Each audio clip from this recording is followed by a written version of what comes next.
It's time to spin the magic wheel of board game mechanisms once again to see if my brand new game is ruined or saved.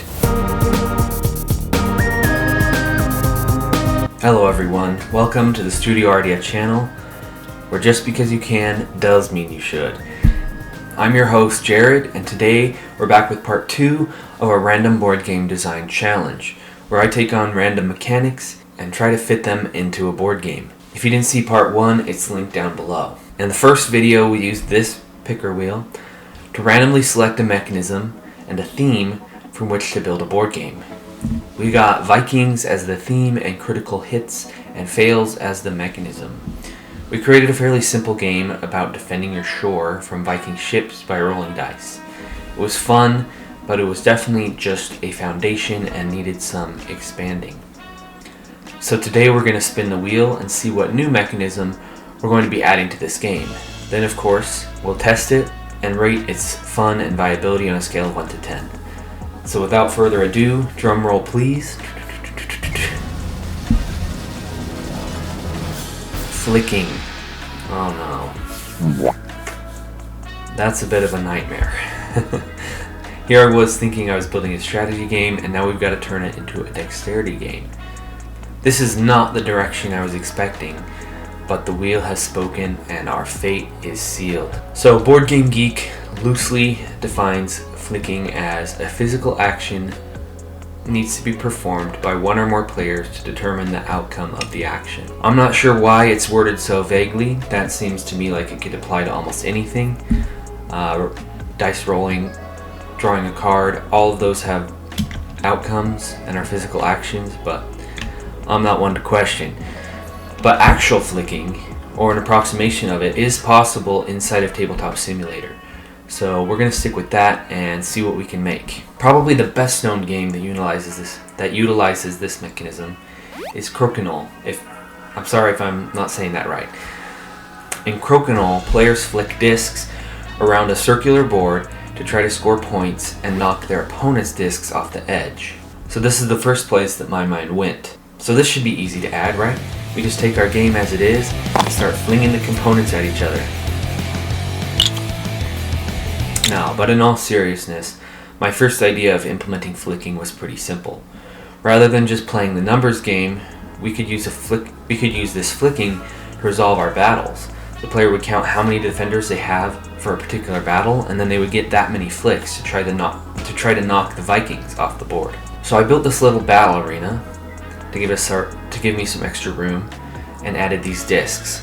When a battle starts, players move the opposing ship to the battle board. This is where I ran into my first problem. How do I factor the Viking strength in this new battle format? How does the player decide where to place the ships?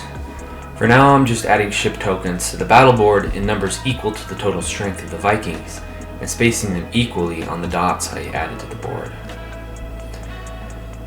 Then, the player gains a number of discs equal to the number of defenders.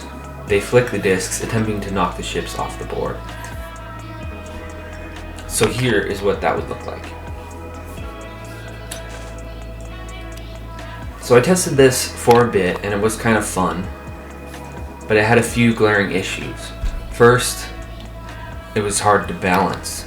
I could simply use as much force as possible and completely wipe the board. So I thought about maybe I could penalize the players if the disc leaves the board, causing them to be more careful about the shots. But if there are more than a few ships on the board, then these softer shots would just cause them to pile up, making them more difficult to move around. So obviously these problems weren't insurmountable. I could make a bigger board, I could find a way to reduce the number of ships, I could come up with a clever way to mitigate the player's flicking power. I could make the ships smaller so they don't collide as much. But none of those address the main problem, and that is it just made the game take too long. With this system, players would be setting up and resolving up to 5 battles every round, and it causes the game to drag out, and it got pretty repetitive pretty fast. So it kind of took the fun out of the flicking mechanism. So I tried combining battles together, but that just exacerbated the earlier problems. Way too many ships on the board, and no way to have a controlled battle while also giving the player a more or less equal advantage to just using the dice roll. So I decided to scrap that idea altogether. We wouldn't resolve our main battles through this flicking to knock things off the board method. I went back to the drawing board and decided it would be really cool if there were some type of ranged weapon, like archers or catapults. This would fit the skill-based flicking mechanic and give the players new options of how to approach the game. So I made this track, or I rather adapted the battle board into this track to flick discs across and try to land them in the numbered zones. Landing in the numbered zones would damage or sink ships on the board. In my initial testing, I made it so instead of assigning a dice to the board, the player could instead spend the dice's strength on ammo. And functionally it worked fine. This more controlled, high-stakes flicking was actually quite fun. But it just didn't feel right. The two ways of battling Vikings felt at odds with each other, and didn't quite make sense why the player would give up the guarantee of a dice placement for a flick shot that's likely to miss their intended zone. So, I decided to give it a little bit of a twist and add a little bit more of a strategy to the process. So instead of players spending their points from the dice directly on ammo, they could allocate strength to the purchase of archers or catapults. These could be placed on the board just like their other soldiers and would provide 1 ammo of their respective types per round. However, if a battle was lost in the lane where a catapult or archer were placed, they would die and be removed from the board. This provided players with a more long-term investment, as well as something to protect, adding a bit of drama and tension to this mechanic. Because I'm too lazy to draw anymore, I'm just going to use default components from Tabletop Simulator to represent the archer and catapult. This larger red pawn will be the archer, and this brown cube will be the catapult. The archer will shoot these smaller discs, and the catapult will shoot larger discs. If you land in a zone where the ship is, they do 1 and 2 damage respectively. However, if the disc lands entirely within the center box, they get a critical hit and sink 1 ship in that zone, no matter its current strength. So let's try this out for a couple of turns.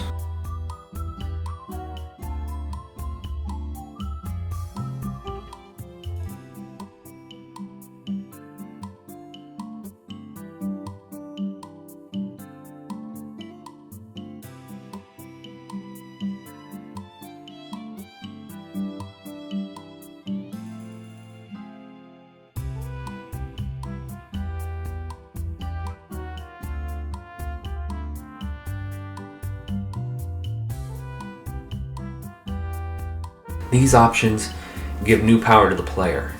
Getting free shots to destroy Vikings every turn can be a little too powerful in our current state, so we need to make the Vikings a bit more difficult. But the flicking mechanic also takes a lot of practice, so how about we add difficulty levels? To start is the easy difficulty. We'll just keep it exactly as described in the previous video.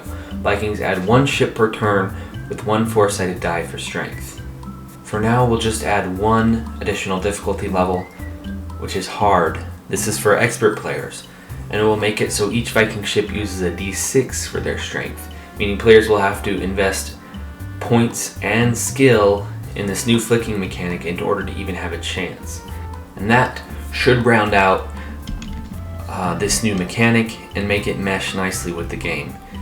So now it's time for rating. In the category of fun, I think the flicking mechanic really fleshes out the game, adds a nice tension and drama and strategy as you try to land these precise shots and as you try to defend your precious archers and catapults. I'm not usually a big fan of dexterity games, but in this case I think it added a lot. I gave fun a 6 out of 10 last time, and I think that was a bit generous, honestly. But since this version is definitely more fun than the last one, I guess I have to give it a 7. For viability, I think I'm going to give it an 8. I think this really makes the game feel much more complete. It feels much more like a game, much more like a product than just sort of a random random dice rolling that you match up to other dice rolling. So together with the combination of strategy and physical skill as well as a little bit of luck, I think it makes it feel nicely rounded and definitely something that could be taken to a full-scale finished product. But of course, it only lasts so long, because in the next video we'll be adding another new mechanic that could completely throw off these ratings. Right now they're going up, right? But I expect in the future we'll hit a plateau and then. So just as a little after note, I wanted to talk about a little board game design takeaway from this video. For anyone that might be interested in board game design or creativity in general. And that lesson is to kill your darlings. I've been down this path many times where I have a concept for a board game and I make my first prototype. I put in lots of effort and I get really invested in the process of making my idea a reality. But then it comes time to test it and it just isn't working. I try again and again, I try different ways of doing it, and it just isn't happening. So I try to fix it, tacking on additional mechanics, adding new cards, adding new dice, whatever it is, changing the way things work. And all this piles up until I have a messy, bulky prototype. And if I somehow managed to solve the initial problem, I've likely added several new ones along the way that are going to take even more work to iron out. And I made my game more complex than it probably needs to be. At some point you have to take a step back and adjust course. If the central core of your prototype doesn't stand up on its own, it's unlikely that piling things on top of it is going to fix it. And so that's why in this particular scenario, I decided to abandon the initial concept of knocking the Vikings off the board.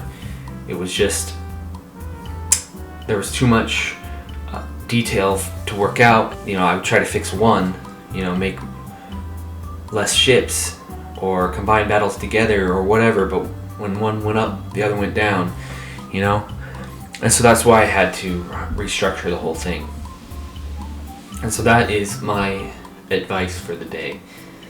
With that, thanks for watching. Leave a like down below and subscribe if you want to see more board game content. And remember, when it comes to board game design, just because you can does mean you should.